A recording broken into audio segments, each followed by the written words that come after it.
But literally through Vegas, every stop sign, I had to put my hazards on because it just wouldn't go.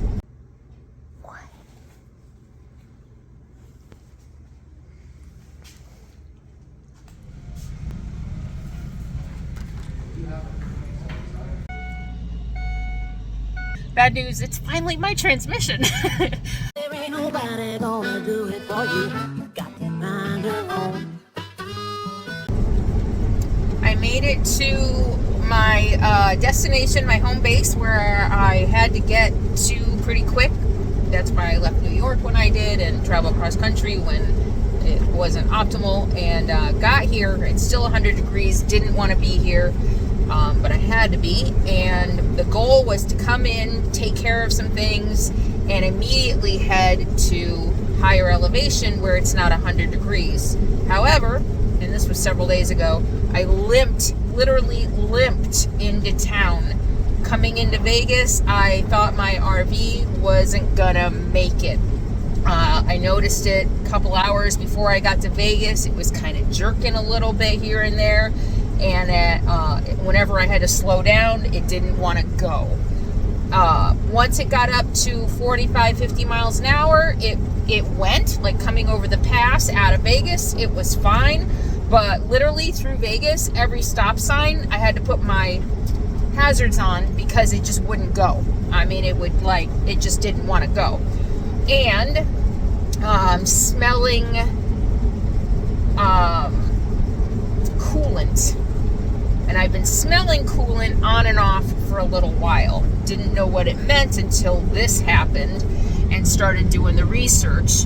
I never overheated. My check engine light never went on, and which makes me think maybe my check engine light doesn't work. It should. All my other gauges work, but my coolant was about half full in Vegas. I checked it. I didn't have any. Just wanted to get to my home base. So I did. I got there, and in fact, by the time I got here, it was running fine again. And it's running fine now, but I'm taking it into a mechanic this morning. All the research I did, I think it's a blown head gasket. And not good. And it's been 100 degrees here. I got here late the first night, so it was fine. I paid for a hip camp, $40 to plug in. And I was like, the first night, I was like, you know what? We'll try one more night in 100 degrees plugged in to see how it goes before I spend the money on an Airbnb. And it didn't work. It was 100, you know, my thermometer went up to 117 in the hot sun. The official temperature was 101, and it was 100 inside by late afternoon. I kept hosing Sadie off. She was fine, really. She slept a lot. We had fans on. I gave her ice packs. I hosed her down as often as needed. She did fine. We went and sat in the shade when it started to cool off, and luckily there was a cool breeze, but we weren't doing that anymore. I would have been fine. I mean, it wasn't comfortable for either one of us. I mean, we weren't in danger. You know, I kept an eye on her. She was never panting even too heavy, but please, I don't want to hear the scolding. We were fine. Animals have been living in hot temperatures forever. We survived. But anyway, after that, we went and got an Airbnb. And so I'm leaving the Airbnb this morning and heading to the mechanic. I'm nervous. I'm not gonna lie. I really just want to get out of town. There's another day or two of 100 degrees, and then in the high 90s, which is still too hot. I just want to get out of here. Yeah, it's like 20 degrees above normal. Yeah.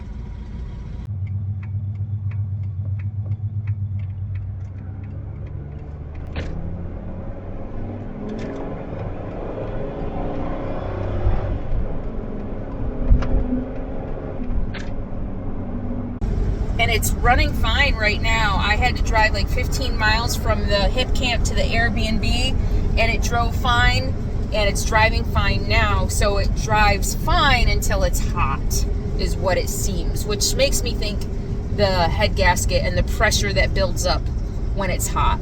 Or maybe it's just a sensor. At first I thought just a sensor. Like, remember, my RV hates Vegas. I had all this issue last year. Same issue in the heat in Vegas. And we spent, I spent a couple $1,000 to replace a couple sensors, a fuel rail sensor and a mass airflow sensor. I got some other maintenance done too. But that's what I thought. Originally, I did some research and I'm like, oh, you know what? It's probably just another sensor, except for the coolant leak. My coolant's not leaking on the ground, so it's leaking in the engine. That's why I think it's a head gasket. There's no coolant leaking on the ground at all. So leaking in the engine is no good. So what's happening, I think, is it mixes with the oil, blah, blah, blah, blah, blah. Who cares? Let's just get it fixed and get the hell out of here. This is why you need an emergency fund, and a big one. I'm spending $100 a night on the Airbnb, and who knows what this is going to cost. I have the absolute best dog on the planet. I do. You have been such a good girl. She likes the Airbnb. She likes the big comfy bed. We'll take pictures later. Huh? Yes.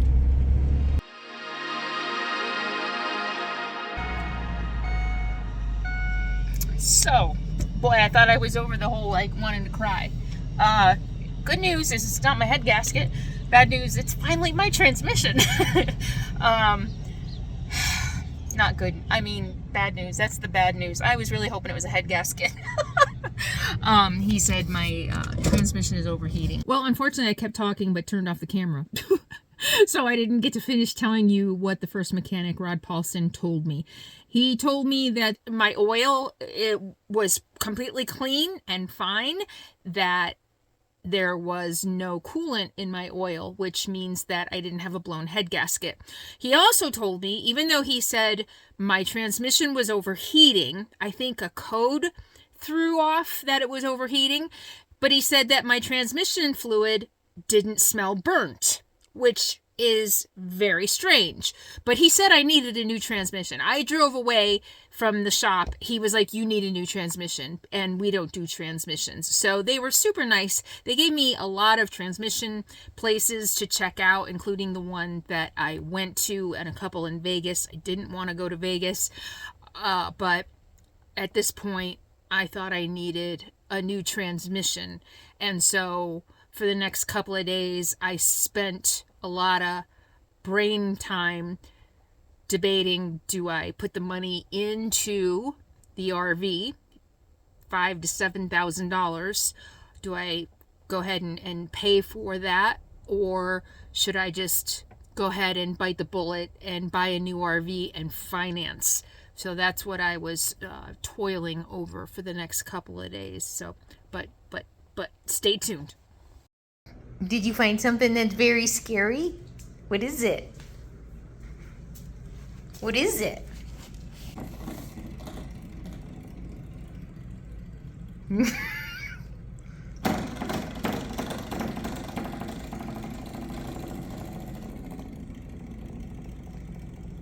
What is that, Fitz? What is that weird, silly thing?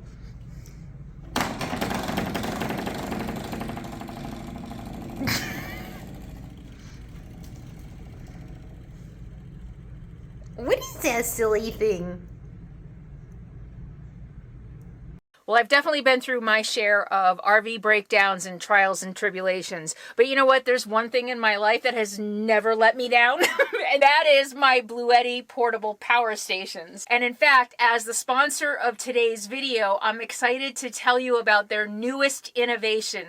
They continue to do research and development to make sure they're bringing us top-of-the-line, industry-leading products for our RV lives, or whether we need a backup power source for off-grid, or as an emergency backup for our sticks and bricks life. And today I have a brand new, just hit the market. This thing is cutting edge, and this is the Bluetti Elite 200 version 2 with more than 2,000 watt hours of power and 2,600 watts of output power, and it's Herculean mode that'll give you up to 3,600 watts of power. This is a lot of power in a little space. I have been carrying the Bluetti AC200L with me for a while. It's been my power station of choice.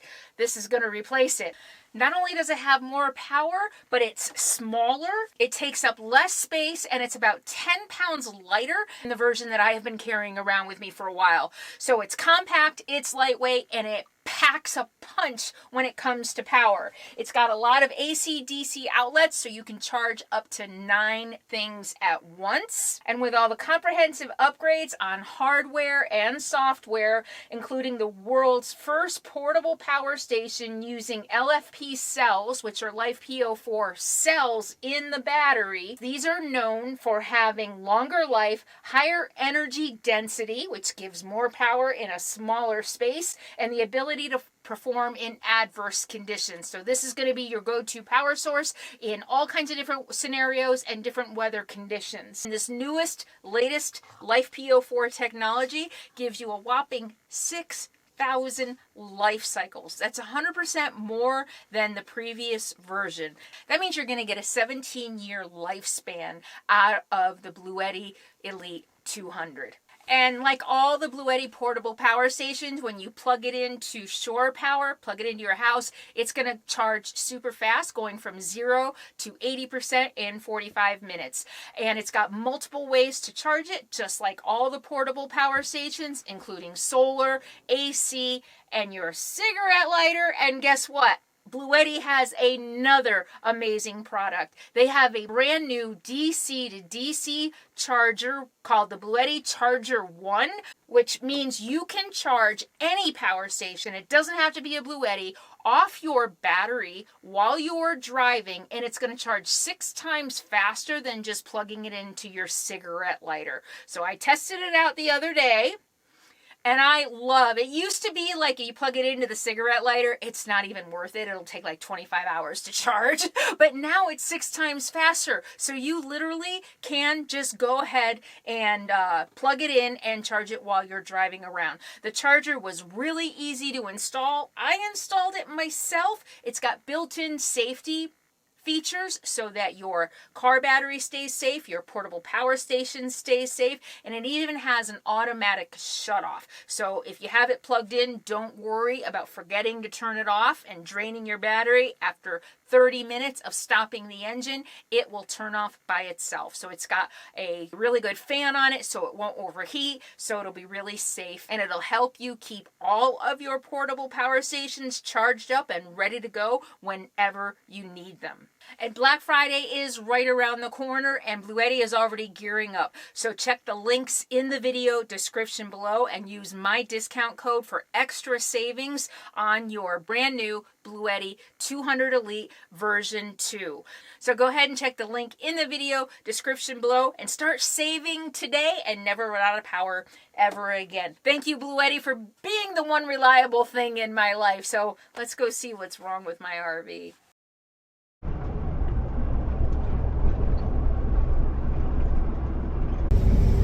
Day 2 of Project Diagnose Phoenix.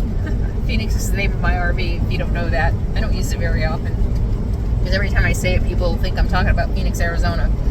But heading to the transmission shop. So over the last year and a half, I've had mechanics who don't do transmissions tell me I have a transmission problem. So it'll be interesting now to go to somebody who actually does transmissions just to diagnose it. I'm kind of trying to be hopeful that I won't need a whole transmission, that maybe it's something they can fix. And unfortunately, this happened at the worst possible time because I'm here in this 100-degree weather, and so I can't boondock. So it's costing me a fortune. You know, $100 a night in an Airbnb. And this is why how much do I always tell you you need an emergency fund? $10,000, right? So we'll see how much this costs me. I'm already almost $500 in just in lodging. These are just things, especially if you have a pet. I mean, I might be able to ride it out 100 degrees in my RV during the day, but I'm not going to put Sadie through that. You know, she's wearing a big, thick black coat and even spraying her down and giving her ice packs and ice cubes. I'm not going to put her through that day in and day out. So, wish me luck. Luckily, there's a transmission shop in Pahrump, Nevada. And I'm looking at, we'll see what happens. I've got a lot going through my mind, but I've pretty much decided that I'm just going to go ahead and put the money into the RV. I just don't want to go into debt. That is just, I just can't even fathom, I can't bear the thought of going into debt and having a payment and paying interest. So, that's life.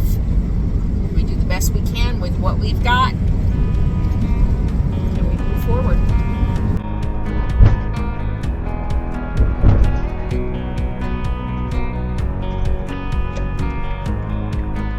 You're not a cheap one. No, you're not cheap, but you're worth every penny. Huh? You gonna be okay? You chased a bunny this morning, didn't you? Yes.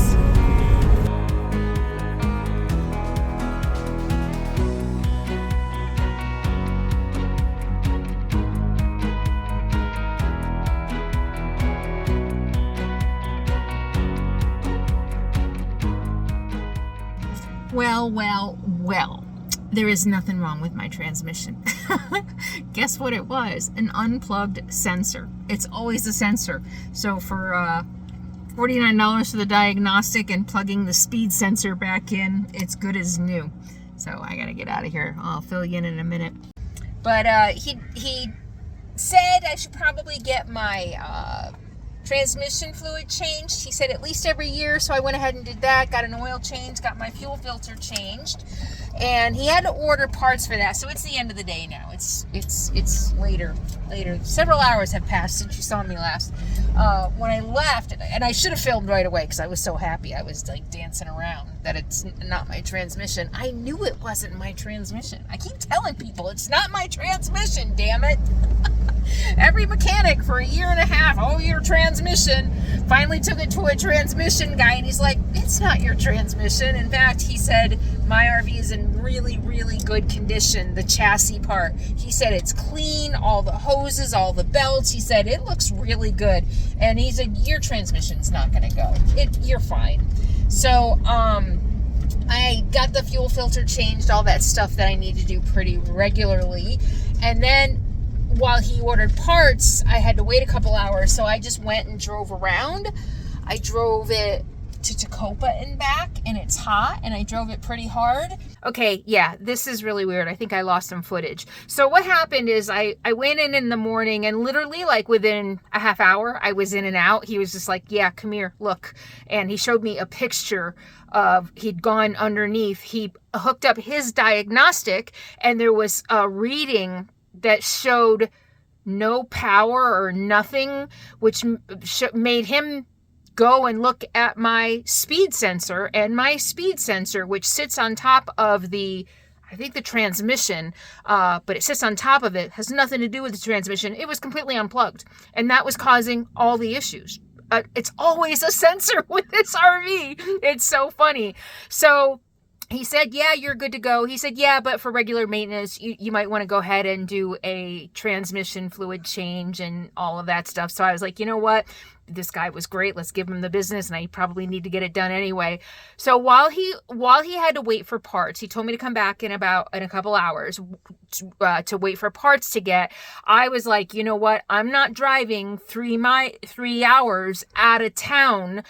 We still don't have an answer to why I am smelling coolant. 2 mechanics now could not explain why I am smelling coolant. And, no blown head gasket. The speed sensor isn't going to cause a coolant smell. Even a bad transmission isn't going to cause a coolant smell. So I was like, okay, something is still not right. And I don't want to get out in the middle of the desert 2 hours out of town and break down and find something wrong. So I drove it hard for those 2 hours. I went out to Tacoma, up and down hills and the heat of the day, and I drove it hard to try to make something happen. I'm like, if I'm gonna have a problem, I want to do it now. So that's where we come back to the story. and I smelled coolant again. So I pulled over and looked, and I found a spray of coolant high in the radiator. So when I took it back, I showed it to him, there's a crack in the radiator. So I'm not going to do that right now because it's way high up. I'm just going to make sure I have plenty of coolant. I need to get out of here. I don't want to spend another several $100s on an Airbnb waiting for parts. So the temperature is going to start getting better in the next week. I'm going to drive up to higher elevation, and then when I come back, I'll get the radiator replaced. So what a freaking few days it has been. What a roller coaster. But let me see. I feel like I need a lesson for you guys in here. You know your rig. I think that's the lesson. You know, I keep having these mechanics who don't do transmissions for 2 years telling me my transmission is going, and I'm like, no, it's not. It's not slipping. It's strong going uphill. It's not my transmission. And so I'm glad I finally got a transmission guy. You know, it can be kind of hard to find transmission shops, and especially a transmission shop that'll work on an RV. Oh, so yeah, I recommend these guys. So another $400 to get all that maintenance done, but these guys were really good, really friendly. He came out and showed me. He's like, come here, you want to see why you're smelling coolant? And he showed me the crack in it's the plastic part of the radiator at the top. I'm gonna actually stop right now and get some epoxy. Go to the auto store, and I'm gonna get some epoxy and put some epoxy on it tonight. And that might hold it till I get back. And I'm just gonna have to buy, like I said, I'll just buy coolant. I won't drive the hell out, you know, don't drive it too hard. I'm only going 3 hours away. And good day. Good day. Good day. He said my transmission should last. It's not my transmission. I told him. I keep telling people it's not my transmission.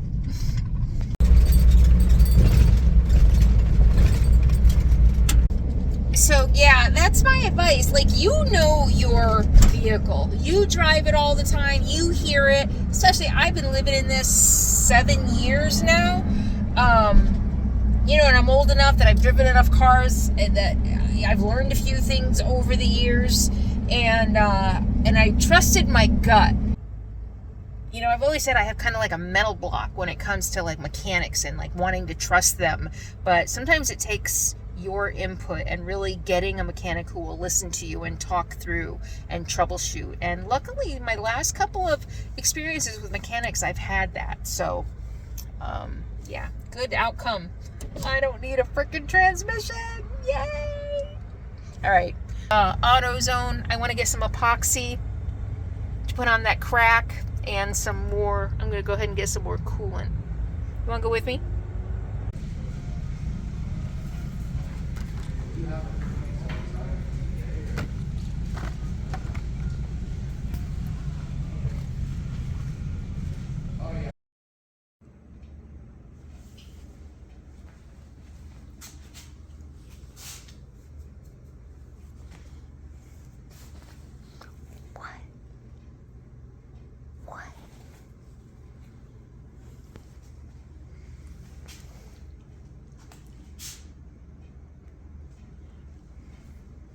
All packed up, ready to get out of here. It's been a nice quiet place to stay, but let's go check to see how the epoxy did. I put the epoxy on last night. Look at that. Wow, it's nice and dry. Wouldn't it be nice if this fixed the crack, fixed the leak, and it's good as new? Sun's just coming up. I'm like the kid on Christmas morning. I couldn't sleep. They have Alexa in the Airbnb, so I was like, Alexa, what time is it? 2:45 a.m. It's too early to get up. Tossed and turned. Next time I asked, it was 6. A little after 6. So I was like, all right, I'm getting up.